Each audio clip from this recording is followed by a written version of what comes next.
De quoi allons-nous parler dans cette vidéo? Nous allons parler de pression, de la pression.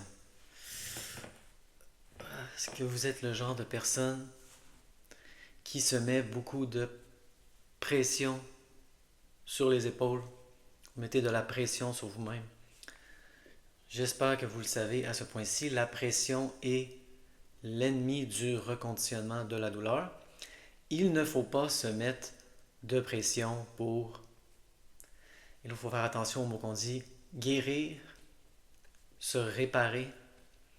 Comme je le dis souvent, ça a été très important pour moi, le concept de ne pas me voir comme étant malade et être en train de guérir, d'être brisé et d'être en train de me réparer.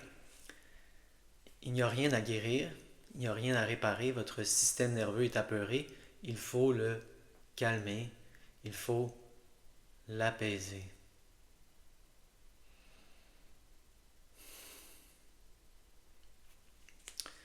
Et lorsqu'on essaie de se réparer ou de se guérir, ça envoie un signal de danger à notre système nerveux. Je dois être malade, je suis constamment en train d'essayer de guérir, je dois être brisé, je suis constamment en train d'essayer de me réparer. Pour moi, ça a été très important d'éliminer complètement ces notions-là. Guérir, réparer. Il ne faut pas se mettre de pression pour le reconditionnement de la douleur. Mais j'espère que ça c'était déjà clair. Ce n'est pas de cela que je veux parler dans cette vidéo. Dans cette vidéo, je veux parler de la pression qu'on se met sur les épaules dans le reste de notre vie. Êtes-vous le genre de personne qui se met beaucoup de pression sur les épaules? Si oui, ça peut être étroitement lié à votre douleur, à vos symptômes chroniques.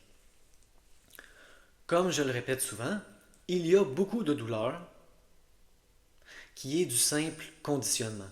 Votre cerveau a fait des associations entre être assis dans un sofa ou un divan, par exemple, et du danger. Vous asseyez dans un sofa et là, le cerveau dit c'est dangereux ça. Il vous envoie le signal de douleur. C'est aussi simple que cela. Il ne faut pas aller chercher plus loin. On apprend au cerveau, ce n'est pas dangereux être assis dans un sofa ou un divan. C'est tout à fait sain et sauf. Une grosse partie du reconditionnement de la douleur pour moi a été aussi simple que ça. Reconditionner le cerveau, lui apprendre, comme dans ce cas-ci, que ce n'est pas dangereux de s'asseoir dans un divan. Mon cerveau avait fait toutes sortes d'associations comme ça, tellement j'avais des symptômes constamment, toute la journée. Et lorsque j'ai opéré le déconditionnement, beaucoup de symptômes sont disparus, beaucoup de symptômes sont baissés, jusqu'à ce que je réussisse à éliminer les symptômes. Et là maintenant, je n'ai plus de symptômes que je considère chroniques. Mais des fois, j'ai des symptômes qui reviennent. Et étant donné que j'ai déconditionné mon cerveau, lorsque j'ai un symptôme, pour moi, le lien est très clair entre mon comportement et le symptôme. C'est clair pour moi, c'est simple. C'est lorsque lorsque je me mets de la pression sur les épaules. C'est aussi simple que ça. Avant, je ne pouvais pas voir ce lien parce que j'avais tellement de symptômes, mon cerveau avait tellement d'associations avec certaines heures de la journée, certains temps de l'année. Là, c'est l'automne. Combien de fois je me suis dit, ah oui, à l'automne, mes douleurs augmentent. Non, il n'y a pas de lien entre l'automne et vos douleurs. C'est votre cerveau qui a fait une fausse association. Il n'y a aucun lien entre l'automne et les douleurs. Moi, j'avais beaucoup mal vers l'heure du souper. Il n'y a aucun lien entre l'heure du souper et vos douleurs. C'est du conditionnement. Mais lorsque tout ça s'en va, on commence à voir des fois des liens entre un comportement et de la douleur et des symptômes. Et là, moi, c'est ça, quand je me mets de la pression sur les épaules, pendant une journée, c'est correct. Une, deux, trois journées, souvent, ça ne prend pas une semaine, c'est vers la quatrième journée. Comme l'autre jour, je l'ai fait, je me suis mis de la pression sur les épaules 3 jours de suite. Là, je me suis dit, calme-toi, ça suffit. Et là, je voulais absolument faire quelque chose la quatrième journée. Je l'ai fait et j'ai senti la douleur monter dans ma colonne vertébrale en temps réel. Plus je me mettais de la pression au cours de la journée, plus la douleur montait. C'était presque comme un thermomètre de la pression que je me mettais sur les épaules. Plus de pression, plus de douleur qui monte comme ça dans ma colonne vertébrale. Et là, à ce moment-là, il faut absolument que je relâche la pression et les symptômes descendent. C'est aussi simple que ça en ce moment pour moi. Parce que je me suis débarrassé justement de toutes ces, que j'appelle les fausses douleurs, le reconditionnement. Il n'y a pas de message. Quand les gens vous disent écoutez votre douleur, elle a un message pour vous. Ces douleurs-là, selon moi, n'ont pas de message, ces douleurs particulières. Évidemment, la présence de la douleur dans votre vie en général a un message. Mais ce message est noyé, si on veut, dans le bruit de la douleur inutile, de la douleur qui est du pur conditionnement. Mais lorsqu'on réussit à enlever le conditionnement du chemin, c'est là que ça devient plus facile, voir le lien, comme dans ce cas-ci, entre pression que je me mets sur les épaules, douleur, symptômes. Que je n'appellerai pas chronique, parce que je connais la solution maintenant. Pour faire baisser les symptômes, c'est simple, baisser la pression. Maintenant, on entre dans un territoire plus controversé dans le reconditionnement de la douleur. Beaucoup de gens avec des opinions différentes sur cette question. À quel point est-ce qu'on peut se mettre de la pression sur les épaules? À quel point est-ce qu'on peut gérer le stress? J'ai entendu des messages contradictoires. Certaines personnes disent ce n'est pas le stress le problème, c'est notre réaction au stress, comment on réagit au stress. D'autres personnes disent oui, en effet, il va falloir changer de travail, il va falloir changer votre situation qui crée trop de stress dans votre vie. Donc ça, j'imagine que c'est à chacun de voir. Je ne crois pas que tout le monde est équipé de façon égale pour gérer le stress.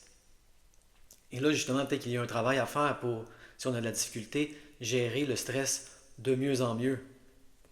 Mais dans un sens, la vie est si courte, des fois, il y a des situations où on n'a pas le choix. Il y a un ouragan. Situation stressante, ça va nous mettre de la pression. C'est ce que j'appellerais dans ce cas-ci de la pression naturelle. C'est un désastre naturel, un ouragan. Mais l'homme moderne se met de la pression inutile sur les épaules constamment. Donc là, si vous n'avez pas le choix, vous êtes dans une situation, vous sentez que vous n'avez pas le choix. Peut-être que c'est ça, dans ce cas-ci, c'est apprendre à avoir des stratégies pour mieux gérer le stress. Mais la vie est si courte, pourquoi s'imposer de la pression? Pourquoi s'imposer du stress inutile? Et là, moi, lorsque je regarde mes propres mécanismes, lorsque j'analyse mes propres mécanismes, pourquoi je me mets de la pression sur les épaules, c'est très complexe. Il y a toute une histoire là-dedans. Il y a toute une stratégie d'adaptation. Il y a des tonnes de mécanismes de défense. Et ça fait partie du reconditionnement de la douleur, aller fouiller là-dedans, désamorcer les mécanismes de défense, modifier les stratégies d'adaptation qui nous ont servi à un moment quelconque X, mais qui nous nuisent maintenant. Donc, de plus en plus, remarquez, si vous vous mettez de la pression sur les épaules, pas juste pour guérir ou éliminer les symptômes dans votre vie en général, est-ce que vous mettez de la pression? À quel point? Est-ce que cette pression est absolument nécessaire? Très bonne question à se poser. Si la réponse est oui, c'est absolument nécessaire, trouver des stratégies pour mieux gérer, mais vraiment essayer de faire le tri et de se dire, est-ce que j'ai besoin en ce moment de m'imposer cette pression artificielle, justement? Ce n'est pas un ouragan, souvent, ce n'est pas un désastre naturel, ce n'est pas une imposition de la nature, c'est souvent de la pression qu'on se met sur les épaules par nous-mêmes. Et là, c'est d'aller démêler les raisons pourquoi on fait ça.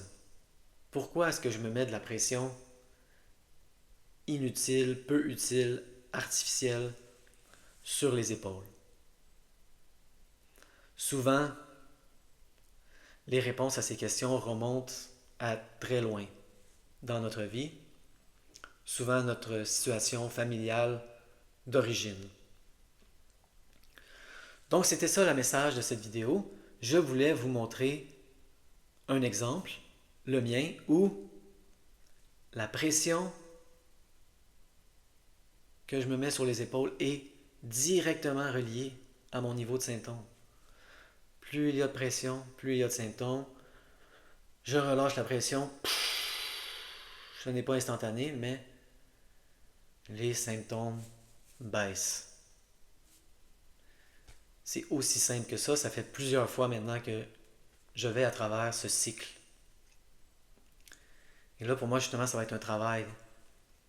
Oui, apprendre à mieux gérer le stress, mais aussi aller de plus en plus dans les raisons. Pourquoi est-ce que je m'impose une pression artificielle qui n'est pas un ouragan? C'est une question ouverte que je me pose moi-même et que je vous pose. Pourquoi s'impose-t-on de la pression?